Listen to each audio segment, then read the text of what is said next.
नमस्कार, मैं रवीश कुमार। गुजरात विधानसभा में शिक्षा मंत्री ने बताया है कि 2016 के साल में 6 लाख से अधिक बच्चों ने सरकारी स्कूल छोड़ दिए। क्या सरकारी स्कूल पढ़ने लायक नहीं है या कोई और वजह रही होगी? 6 लाख बच्चों ने स्कूल छोड़ा है।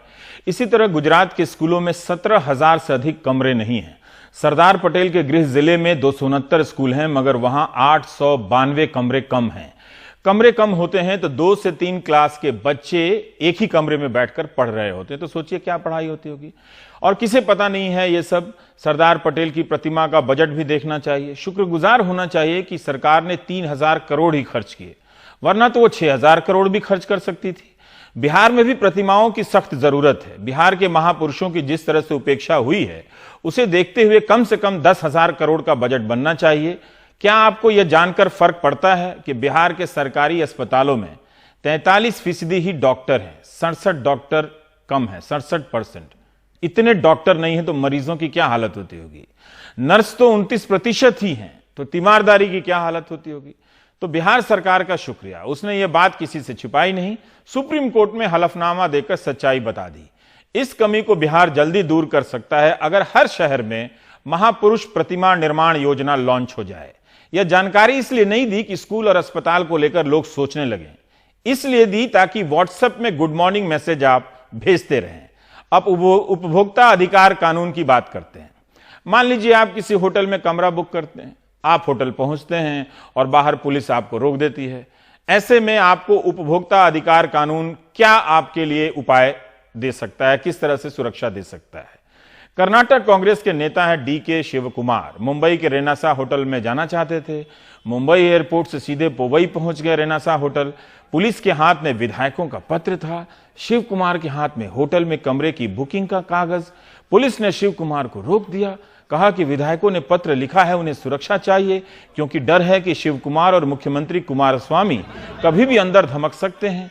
हम भारत के भोले भाले लोग विपक्ष की सरकारों को निरंतर ढहते ढहाते देखते जा रहे हैं, उस सीरियल की तरह जिसे हम देखते हुए भी नहीं देखते हैं। खुद भी विपक्ष को खत्म होते देख रहे हैं, समझते हुए भी नजर फेर रहे हैं। इस तरह के बहाने के इस्तेमाल से शिवकुमार को होटल से बाहर रोक दिया गया। होटल वाले ने कारण बताया कि इमरजेंसी कारणों से कमरे की बुकिंग रद्द कर दी जाती है। शिवकुमार के साथ मिलिंद देवरा, संजय निरुपम भी धरने पर बैठ गए। ये सभी कांग्रेस नेता हैं। बाद में पुलिस ने पोवई में भीड़ के जमा होने पर रोक लगा दी और इन तीनों को गाड़ी में लादकर कहीं और ले गई।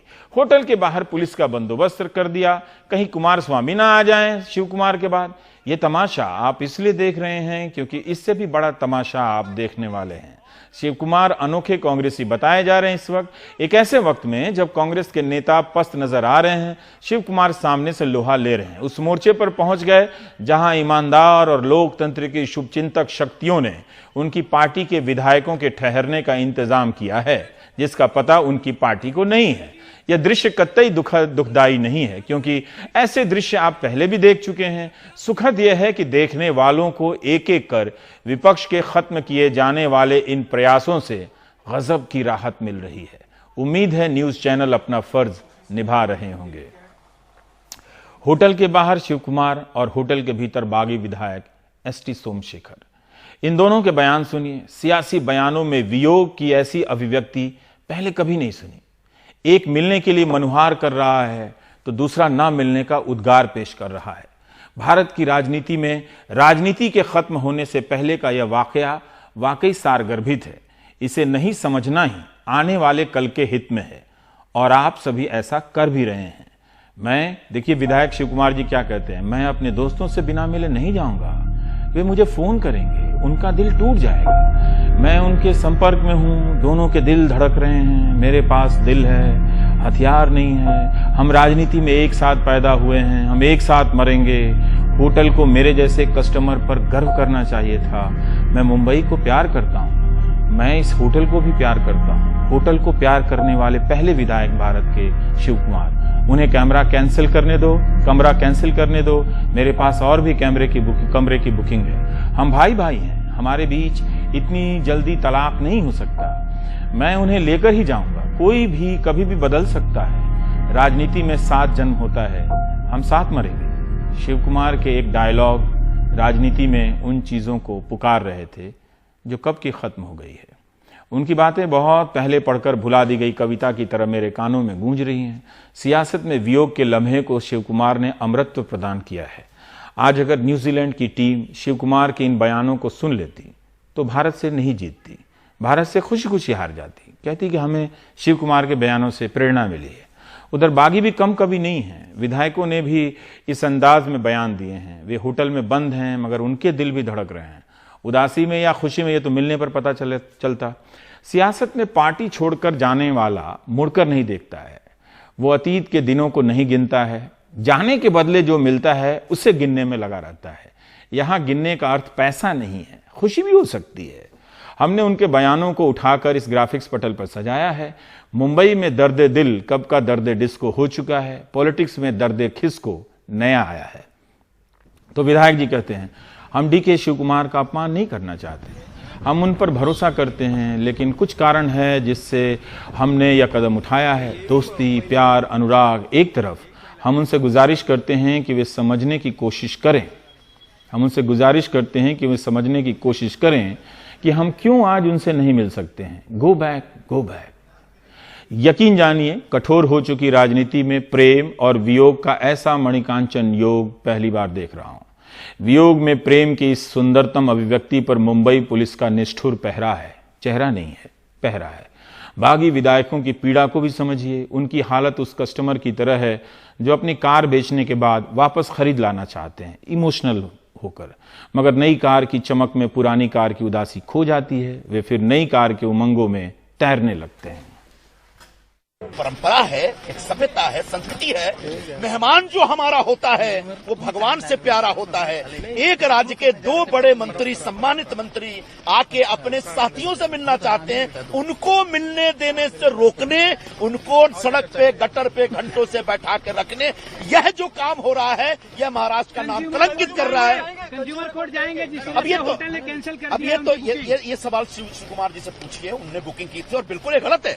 उन्होंने रूम बुक किया और होटल का मालिक बीजेपी के दबाव में आकर के वो कैंसिल करता है, तो यह निश्चित तौर पर कंज्यूमर कोर्ट में जाने का केस बनता है और आगे जाके केस हो भी सकता है, मुझे नहीं मालूम, वो उनको तय करना है। I am very sorry to tell that it is a shame on Mumbai police that they have deported me from entering a hotel out of Mumbai. Hotel people are telling that they have been forced by the police. They issued a letter that your reservation has been cancelled. It is a shame on this system. In democracy, power will come, power will go. But no one should misuse the law. अरे BJP क्या है, हम खुद आए, BJP कोई नहीं इधर, हम खुद आए, हम और दो तीन लोग और आने वाले हैं। ये बीजेपी का सवाल नहीं है, कांग्रेस झगड़ा है कांग्रेस में, हम कांग्रेस छोड़ा नहीं, सिर्फ एमएलए का रिजाइन दिया है, कांग्रेस में रहने वाले हम, कांग्रेस कार्यकर्ता बनने वाले, हम तो एमएलए, सिर्फ एमएलए रिजाइन दिए। सर वो बार बार कह रहे हैं कि आपके दोस्त हैं और इसलिए आपसे मिलना चाहते, बिना मिले वापस नहीं जाएंगे, क्या? अरे दोस्त है तो 1 साल से चल रहे, उस वक्त सोए थे क्या वो? हाँ नहीं, ये सब ड्रामा है। हम कोई आदमी मिलने के इंटरेस्ट नहीं, हम कोई बीजेपी का दबाव नहीं, हम खुद आए, हम 5 बार एमएलए है, सीनियर है, ये सब झूठ है, हम मिलने का इरादा नहीं। सीएलपी मीटिंग में जो धमकी दिया गया है उसके लिए कोई डरने वाला नहीं है। एमएलएस कर्नाटक में कोलिशन गवर्नमेंट था, कुछ काम नहीं हो रहा था, कॉन्स्टिट्यूएंसी का पीपल्स जो लोग दुखी थे, डेवलपमेंट नहीं है, बहुत सी कारण है। इसके लिए हम जेडीएस का 3 एमएलएस और कांग्रेस का 12 एमएलए रिजाइन दिया है। The personal agenda is there. There are individual, but we are in Congress still. Some 3 MLAs stay in JDS only. We are 10. But we resignation, individual problems are there. We are not expecting any minister post in Congress party and the JDS party. तो कांग्रेस कहती है कि BJP उसकी चुनी हुई सरकार को गिरा रही है, जबकि बीजेपी ऐसा कभी नहीं करती है। बीजेपी जो भी करती है अच्छा करती है। बीजेपी बुरी होती तो कांग्रेस के इतने विधायक या सांसद उस पार्टी में जाकर पुनर्जीवन को प्राप्त नहीं कर रहे होते।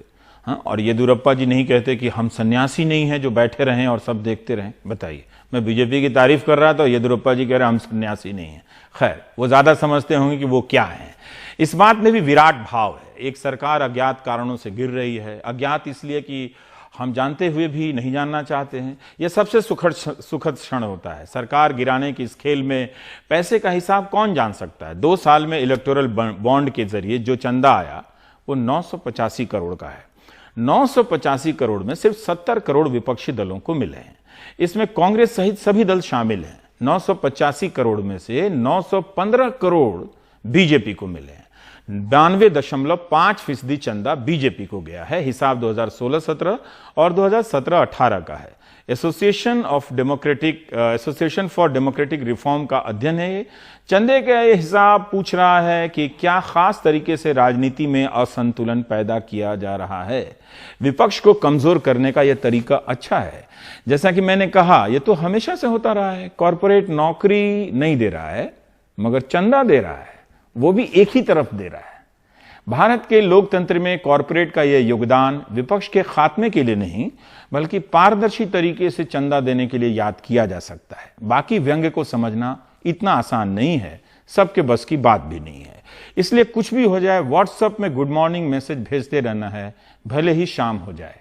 पैसे की चिंता नहीं करनी है और ना ही लोकतंत्र की।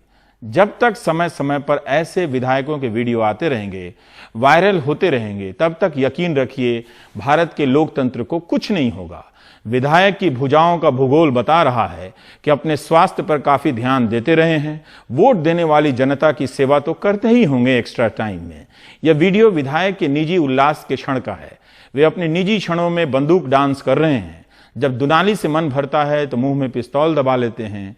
काश इनके 4 हाथ होते तो ये कम से कम 8 बंदूकें उठाकर नृत्य कौशल का प्रदर्शन कर रहे होते। 2 हाथ में बंदूकें हैं, एक मुंह में रख ली है इन्होंने। कम से कम 3 हाथ ही होते तो तीनों बंदूकें सही जगह पर होती। बहरहाल यह प्रदर्शन अनुकरणीय है। आप इन्हें फास्ट मोशन और स्लो मोशन दोनों ही मुद्राओं में नृत्य करते देखिए। लोकतंत्र को बचाने की लड़ाई में हमने प्रतिनिधि जब तक लोकतंत्र के ड्राइंग रूम में हैं हमारे ऐसे, उनके साथ नाचने के लिए कुछ चमचे हैं। मैं कह रहा हूं आपको कि आप मेरी बात मानिए, भारत के लोकतंत्र को कोई खतरा नहीं है। खतरा तब होगा जब ऐसे भुजाधारी, बंदूकधारी, नृत्य कौशलधारी विधायक राजनीतिक पटल से गायब हो जाएंगे। वर्तमान में बीजेपी के विधायक हैं मगर कांग्रेस से ही आए हैं। कांग्रेस में होने की यह योग्यता इन्हें बीजेपी में ले आई होगी। बीजेपी ने इन्हें निलंबित किया हुआ है, पिछले महीने किया है। बताइए, इसके बाद भी आनंद की इस मुद्रा में है। प्रणव सिंह चैंपियन उत्तराखंड के खानपुर की जनता के प्रिय हैं। खानपुर की जनता ने इस गुणी नेता को चुनने का जो काम किया है उसके लिए उसे चुनाव के बहुत दिनों के बाद बधाई। कुंवर प्रणव सिंह चैंपियन नाम है इनका। चैंपियन ने कहा है कि बंदूक में गोलियां नहीं थी, खाली थी। सभी का लाइसेंस है। इसमें क्या अपराध है? क्या शराब पीना और लाइसेंस बंदूक रखना अपराध है? बिल्कुल शराब पीना अपराध नहीं है। उन्हें कहना चाहिए था कि अच्छी बात है और प्रचार करना चाहिए था। बिल्कुल मैं विधायक चैंपियन की बात से सहमत हूं कि लाइसेंस बंदूक में क्या गलत है। यह अपराध नहीं है। एक विधायक को भी रसरंजन करने की अनुमति होनी चाहिए, उसे खुश रहने का अधिकार है। इनका तो वीडियो है, जिनका नहीं आया वो किस किस तरह से खुशी जाहिर करते होंगे आप सोच भी नहीं सकते। आप निंदा कर भारत की राजनीति में सब कुछ अच्छा क्यों करना चाहते हैं? इस वीडियो से मनोरंजन हुआ, उसके लिए विधायक का शुक्रिया कहना चाहिए। उन्होंने एक वीडियो जारी किया जिसमें उनके पांव टूटे हुए हैं और सफाई में कहा है कि यह वीडियो जिसमें वो नृत्य कर रहे हैं वो कांग्रेस के समय का वीडियो है, विरोधियों ने अभी जारी किया है। ये कैसे आलसी विरोधी हैं जो कांग्रेस से भाजपा में जाने के इतने दिनों बाद वीडियो जारी करते हैं? किसी काम के विरोधी नहीं। ऐसे विरोधियों को सिर्फ शरबत ही शरबत नसीब हो, वो भी खूब चीनी वाली। खाली नेगेटिव चीज किसी आदमी की ना दिखाएं। अगर वो विकास पुरुष है, जनता की भलाई कर रहा है, उसको भी तो दिखाइए ना। और दूसरा अपराध क्या है? अगर लाइसेंस हथियार है, हथियार के अंदर गोली नहीं है, अनलोडेड वेपन है। मुझे 45 साल का तजुर्बा है, 8 साल की उम्र से हथियार में चला रहा हूं। अब मैं 53 साल का हो गया हूं। लाइसेंसी हथियार मेरे हैं, लोडेड नहीं है। और किसी जन्मदिन में फंक्शन खत्म होने के बाद रात को 1-1:30 बजे अगर घर वालों के साथ हमने एंजॉय किया, कौन नहीं करता? पर क्योंकि मेरा नाम कुंवर प्रणव सिंह चैंपियन है, इसलिए वो टीआरपी बनाने के लिए न्यूज बन जाती। एंजॉय किया रात के 1:30 बजे बाद जन्मदिन। देखिए ये चीज सीखना चाहिए। आप इंजॉय नहीं करते हैं, दुखी हैं कि इंडिया हार गया, इंजॉय कीजिए। रात के 1:30 बजे बाद घर वालों के साथ बंदूक लेके डांस कीजिए। डीके शिव कुमार और बागी विधायकों ने अगर भारत की राजनीति में वियोग को एक मुकाम दिया है, तो प्रबल भुजाधारी प्रणव सिंह ने भी अपने ट्वीट में आपके लिए कुछ भेजा है। वे 8 साल की उम्र से ही हथियार चला रहे हैं। मुझे तो लगा कि वे जल्दी कहेंगे कि वे पाकिस्तान से लड़ने के लिए हथियार का प्रशिक्षण बाल काल से ले रहे थे। ऐसा कह देते तो आज कुंवर साहब भारत भर के लिए प्रणेता बन जाते, प्रेरणा स्रोत बन जाते। खैर, उन्होंने ट्वीट किया है कि फर्क नहीं पड़ता मर्दों को चोट खाने या गंभीर घायल हो जाने पर, अपने फर्ज को हर हाल में कर्तव्य परायणता से निभाते हैं। फर्क नहीं पड़ता मर्दों को। इस लाइन को अंडरलाइन कीजिए। और इस लाइन को पढ़ते हुए 2 बातें मुझे याद आ गई। मर्द फिल्म का वो डायलॉग कि मर्द के सीने में दर्द नहीं होता, उसी कैटेगरी का है। दूसरी बात यह याद आई कि काश मेरे पास भी 2-4 ट्रक होता तो उसके पीछे इन अद्भुत पंक्तियों को लिख देता, ताकि देश भर के हाईवे यात्री इससे पढ़कर प्रेरणा लेते और विधायक बनते। आज मुझे ट्रकों की कमी महसूस हो रही है। वैसे पिछले महीने बीजेपी ने पत्रकारों से बुरा बर्ताव करने के कारण 3 महीने के लिए इन्हें सस्पेंड किया था। आरोप था कि इन्होंने अपने कर कमलों से एक पत्रकार के गाल प्रदेश में अतिक्रमण करने का प्रयास किया है, अर्थात संक्षेप में थप्पड़ मारने की कोशिश की थी। ये वीडियो प्राचीन काल के हैं, जब भारत में वीडियो कैमरे का आविष्कार हुआ था और उसके रिकॉर्डिंग परीक्षण के दौरान विधायक ने एक रिपोर्टर पर हाथ उठाया था। प्रधानमंत्री मोदी ने आकाश विजयवर्गीय के प्रसंग पर कहा था कि बदसलूकी करना, बदनाम करना और अहंकार दिखाना स्वीकार नहीं है। उनका इम्तिहान बढ़ता जा रहा है। अभी सांसदों को गांधी के लिए पदयात्रा पर भी जाना है, प्रज्ञा ठाकुर को भी जाना होगा। पदयात्रा पर निकले नेताओं को जब प्रणव सिंह मिले तो उनसे गले मिले। ये मेरी सलाह है। इस भ्रम में ना रहें कि यह वीडियो प्राचीन भारत का है, हाल फिलहाल का ही है। हाँ, मिलते समय हेलमेट का इस्तेमाल करें। देखिए, जो कुंवर प्रणव सिंह चैंपियन भारतीय जनता पार्टी के विधायक हैं, उनके ऊपर पहले भी कार्रवाई हो चुकी है। अभी वो पार्टी से 3 महीने के लिए निलंबित किए गए हैं। और जिस तरह का वीडियो हम लोगों ने भी देखा है, उस बड़ा विभत्स वीडियो है और हम लोग इसकी निंदा करते हैं। भारतीय जनता पार्टी इस तरह की चीज़ों में बिल्कुल सहन करने वाली नहीं है और पार्टी ने संज्ञान लिया इसका। मुझे लगता है कि जो उत्तराखंड की इकाई है उसके साथ बात करके उचित समय पर उचित कार्रवाई की जाएगी। बीजेपी क्या सहन करने वाली पार्टी है और क्या सहन करने वाली पार्टी नहीं है, इस पे तो 10वीं में ही आप निबंध लिखिए तो अच्छा रहेगा। अभी कुछ दिन पहले भी एक वीडियो आया था, सीसीटीवी फुटेज, जिसमें एक सांसद महोदय हैं कठेरिया जी, उनके सहयोगी टोल टैक्स वाले को मार रहे हैं। खैर, श्याम जाजू ने इस प्रसंग में बयान जारी किया है कि प्रणव सिंह चैंपियन को स्थायी तौर से निलंबित किए जाने की सिफारिश की जा रही है। प्रणव सिंह सिर्फ एक बंदूक नृत्य के कारण सत्ता पक्ष से विपक्ष की तरफ धकेल दिए गए हैं। कांग्रेस के 9 विधायकों के साथ बीजेपी में आए थे, तब कितना मजा आया होगा, चलो साथ साथ चलते हैं बीजेपी में। अब उन्हें अकेले बाहर जाते हुए कितना खल रहा होगा। उनका यह अकेलापन मैं इस वक्त समझ रहा हूं, खासकर आज के दिन। आज भारत का हारना और आपका मायूस होना अच्छा नहीं लगा। सोचा था कि आपके साथ फाइनल देखूंगा और भारत जीतेगा, पर कोई बात नहीं। विराट की टीम चैंपियन टीम है। इस टीम में आप क्रिकेट प्रेमियों को कितने ही यादगार पल दिए। सोचिए, धोनी और जडेजा ने कितना शानदार मैच खेला। हो जाता है, टीम के साथ बने रहिए। हमेशा हारने वालों के साथ खड़ा रहना चाहिए, ताकि हार की भावना हम पर हावी ना हो और जीतने वाला अहंकारी ना हो जाए। जीतने वाली टीम रही है टीम इंडिया। न्यूजीलैंड की टीम को बधाई दीजिए, लगातार दूसरी बार फाइनल में पहुंची है। सर रिचर्ड हेडली की शालीनता तो याद होगी आपको, पुराने जमाने में उनकी गेंदबाजी याद कीजिए, क्या खूबसूरत गेंदबाजी करते थे। तो आइए न्यूजीलैंड के लिए दुआ करते हैं। ऐसा करेंगे तो लगेगा कि आप हार कर भी आज जीते हैं। अब आते हैं कुछ सामान्य खबरों पर। क्या यह सामान्य बात है कि बजट में खर्चे और कमाई के हिसाब में 1,70,000 करोड़ का अंतर हो जाए? क्या सरकार बजट घाटे को छिपाने के लिए ऐसा कर रही है? आज अर्थशास्त्र के एक और प्रोफेसर सुनील धरन ने बजट में कमाई और खर्चे के बीच 1,70,000 करोड़ के अंतर पर सवाल उठाया और बताया अपने लेख में कि इतना पैसा बजट के हिसाब से कैसे गायब हो सकता है। क्या सरकार जानबूझकर कुछ छिपा रही है? प्रोफेसर साहब का कहना है कि 2018-19 के रिवाइज्ड एस्टिमेट में टैक्स रेवेन्यू 14.8 लाख करोड़ था। हाँ, याद रखिए ये सारे आंकड़े। ये अंतरिम बजट में था जो फरवरी के महीने में चुनाव से पहले पेश हुआ। जून महीने में CGA controller general of accounts ने बताया कि टैक्स रेवेन्यू 13.16 लाख करोड़ ही है। जून में यह आंकड़ा लेटेस्ट माना जाता है और ज्यादा प्रमाणिक। इन दोनों में 1.67 लाख करोड़ का अंतर है।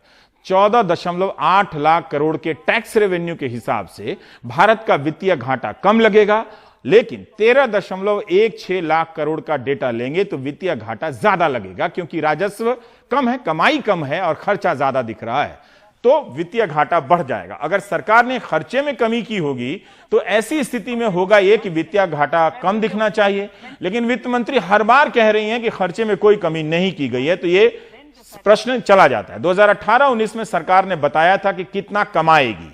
बजट 2019-20 में इन्हीं आंकड़ों का इस्तेमाल हुआ है, लेकिन इकोनॉमिक सर्वे में जो सही आंकड़ा था, जो लेटेस्ट माना जाता है, इसका इस्तेमाल नहीं हुआ। जो ताजे आंकड़े हैं, अर्थशास्त्री जयती घोष कहती हैं कि अगर आर्थिक सर्वे के आंकड़े सही हैं तो इसका एक ही समाधान है कि फिर से बजट पेश किया जाए।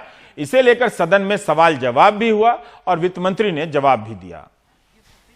The growth rate of the nominal GDP for 2019-20 in the economic survey has been projected at 11% over the provisional nominal GDP estimates of 190,10,164 crores of 2018-19. The provisional estimates for 2018-19 were released on 31st May. The first one was 7th January 2019. This one was released on 31st May 2019. Both the projections, I underline, both the projections are consistent with each other, as each of them project the nominal GDP of 211,607 crores for the year 2019-20. This is because, as compared to the economic survey, the higher GDP growth rate of 12% projected in the budget documents of 2019-20 is on a lower GDP base for 2018-19. So, why did the budget use it? Naturally, that will be the question next. Why did the budget use it? Something which is different from the economic survey. उधर गोवा से भी खबर आ रही है कि कांग्रेस के 15 में से 10 विधायक स्वतः बीजेपी में जाकर विलय कर रहे हैं। तो एक तरह से हर तरफ से विपक्ष के विलीन होने की खबरें आ रही हैं। शायद इनमें लोकतंत्र का सुंदर भविष्य छिपा होगा।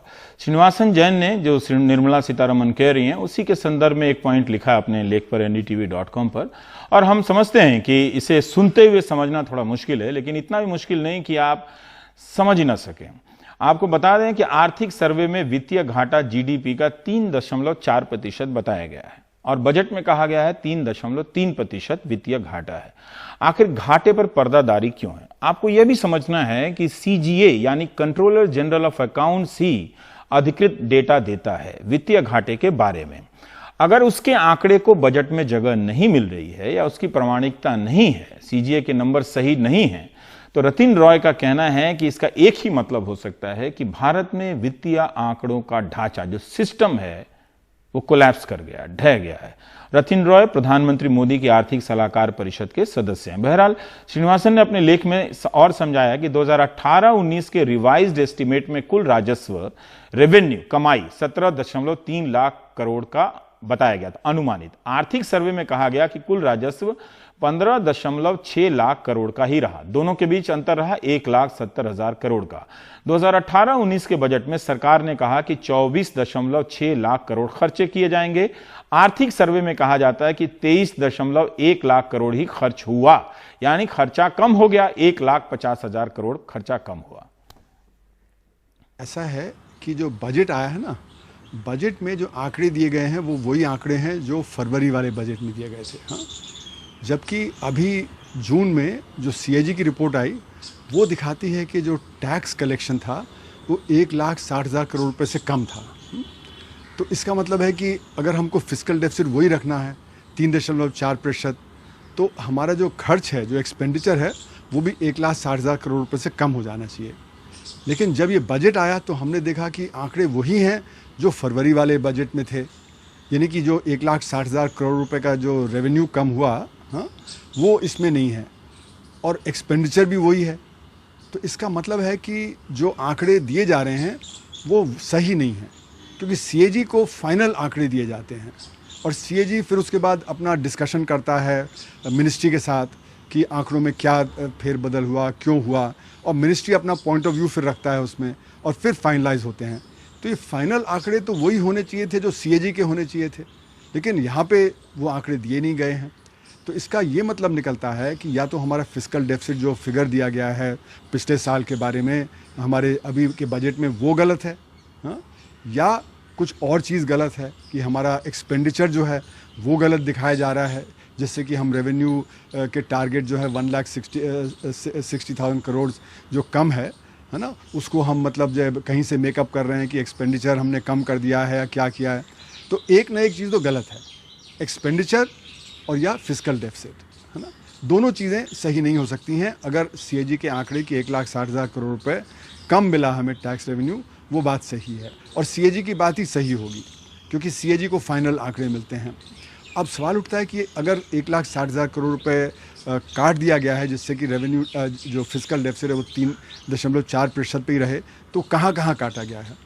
अच्छा, ये तो हमें पता है कि हायर एजुकेशन में यूजीसी ने यूनिवर्सिटीज़ का बजट काटा, तो यूनिवर्सिटी के लाइब्रेरी का बजट है, बाकी चीज़ों का बजट है, हाँ, तो और क्षेत्रों में भी इसी तरह से काटा होगा उन्होंने।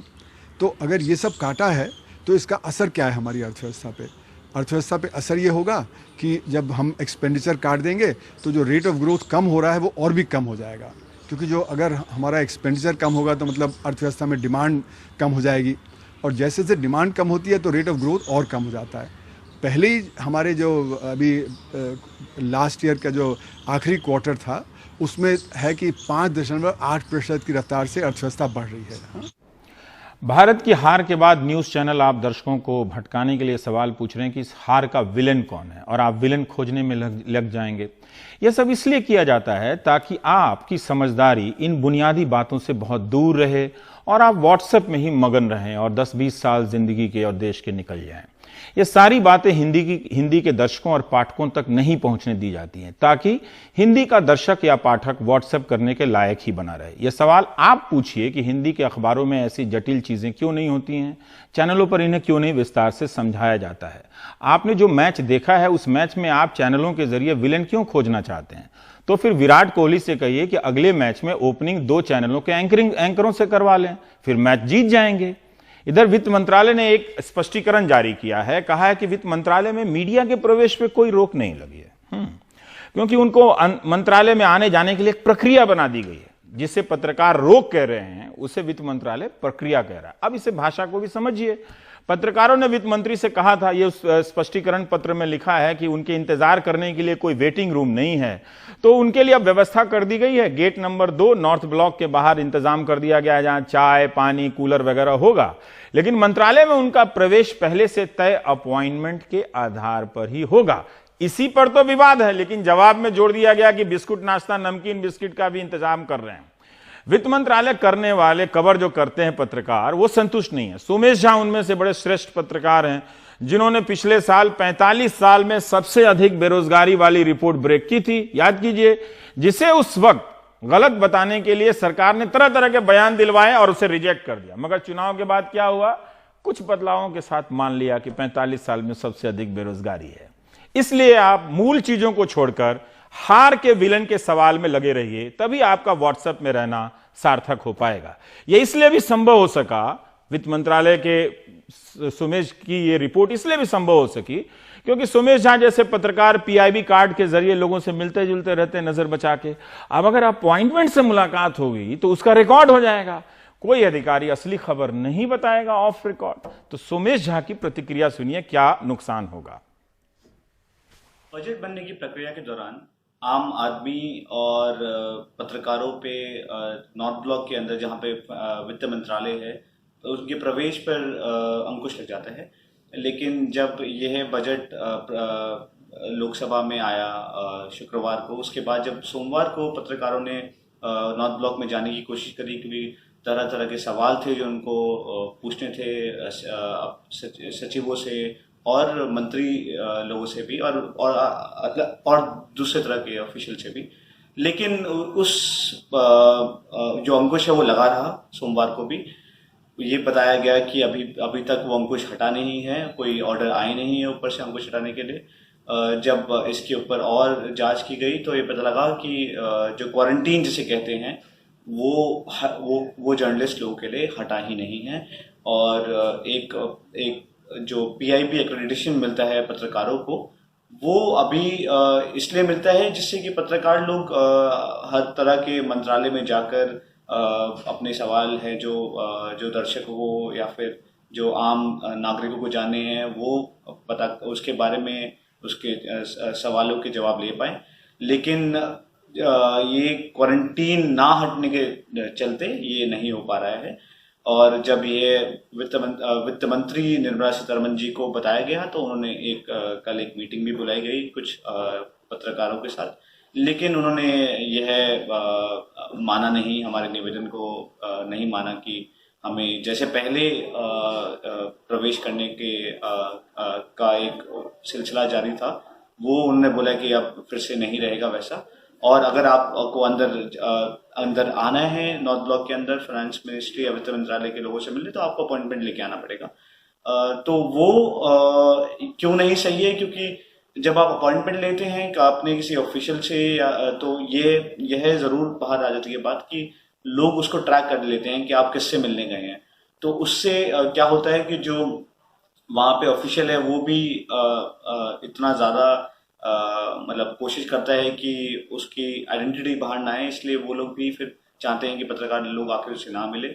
तो अभी भी कल एक स्टेटमेंट जारी किया गया FM ऑफिस से, वित्त मंत्री के ऑफिस से, जिसमें ये स्पष्ट कर दिया गया है कि एक नया तरीके का सिस्टम वो लेके आए हैं जिससे पत्रकार लोग बस एक अपॉइंटमेंट लेने के बाद ही अंदर घुस पाएंगे, चाहे उनका PIB का एक्रेडिटेशन हो या ना हो। तो दरअसल ये एक तरह का इसे कह सकते हैं कि एक तरह का अटैक है on freedom of press. Editors guild of India ने भी एक बयान जारी किया है और गिल्ड ने वित्त मंत्रालय के फैसले की आलोचना करते हुए कहा है कि पत्रकार सरकार के दफ्तर में चाय कॉफी पीने के लिए नहीं जाते। पत्रकार जाते हैं ताकि वे गंभीर चुनौतियों को उठाते हुए खबरों को निकाल सकें। ये उनके लिए चैलेंज होता है। ये निर्णय दूसरे मंत्रालयों को भी प्रेरित कर सकता है। इन्हीं सब कारणों से प्रेस फ्रीडम के मामले में भारत की रैंकिंग और गिर जाएगी। अभी प्रेस की स्वतंत्रता के मामले में भारत का स्थान 180 देशों में 141वां है। सोचिए, जिस प्रेस की दुनिया में कोई साख नहीं है उसके लिए आप कितना पैसा महीने का देते हैं और कितना वक्त चैनलों के सामने देते हैं। कभी सोचिए भी कि जब प्रेस स्वतंत्र नहीं है तो आप मीडिया पर चवन्नी किस लिए खर्च कर रहे हैं।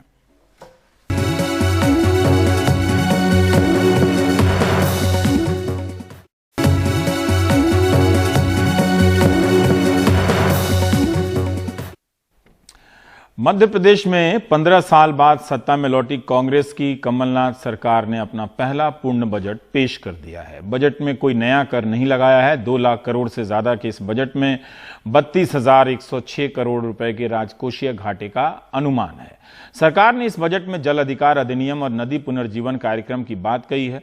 राज्यों के बजट को आपको ध्यान से देखना चाहिए। कितनी तेजी से तीर्थ यात्राओं से लेकर मंदिर बनाने तक के बजट बनने लगे हैं। इन्हें तुष्टीकरण अब नहीं कहा जाता है। जरूरी मुद्दों के लिए पैसे कम पड़ रहे हैं। मध्य प्रदेश सरकार ने भी अपने बजट में कहा है कि वो मंदिर के स्थान को सरकार के पैसे से विकसित करेगी। संतुलन के लिए हज यात्रा का भी बजट थोड़ा सा बढ़ा दिया है, मगर पुजारियों का वेतन 3 गुना बढ़ा है। सोचना तो होगा कि मौलवी, जैसे कि बंगाल में भी मौलवी को सैलरी मिलती है और भी कहीं, तो मौलवी और पुजारी का वेतन सरकार के खजाने से क्यों जा रहा है? फिर सरकार इन दोनों की नियुक्ति क्यों नहीं करती है? क्यों नहीं अखिल भारतीय मौलवी पंडित नियुक्ति प्रतिस्पर्धा प्रतियोगिता का आयोजन करती है, वही नियुक्त करे? अनुराग द्वारी की रिपोर्ट देखिए।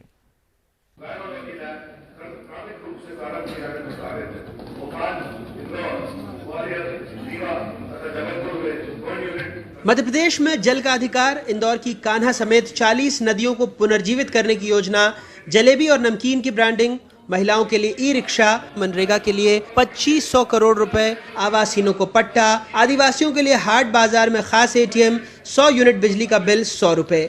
लेकिन इन सब बातों पर भारी पड़ा हज कमेटी का अनुदान बढ़ाना, मंदिरों की जमीनों को सरकारी निधि से विकसित करने का फैसला, 1000 गौशालाओं के लिए 132 करोड़ रुपए, गौवंश पर पुरानी गौशाला में हर दिन 20 रुपए, पुजारियों के मानदेय में 3 गुना इजाफा, पुजारी कल्याण कोष, मठ मंदिर सलाहकार समिति का निर्माण, राम वन गमन पथ के अंचलों के विकास के लिए प्रावधान।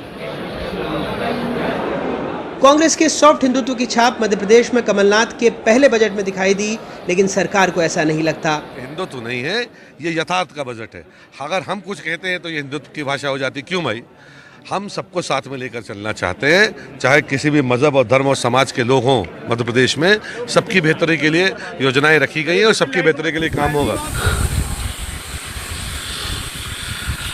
इस बजट में सबका ध्यान किसानों के लिए आवंटन पर था। कृषि योजनाओं के लिए 22,736 करोड़ रुपए का बजट आवंटित किया गया। सरकार ने कहा पहले चरण में 20 लाख किसानों के 7,000 करोड़ रुपए का कर्ज माफ किया। दूसरे चरण के लिए 8,000 करोड़ का प्रावधान प्रस्तावित है।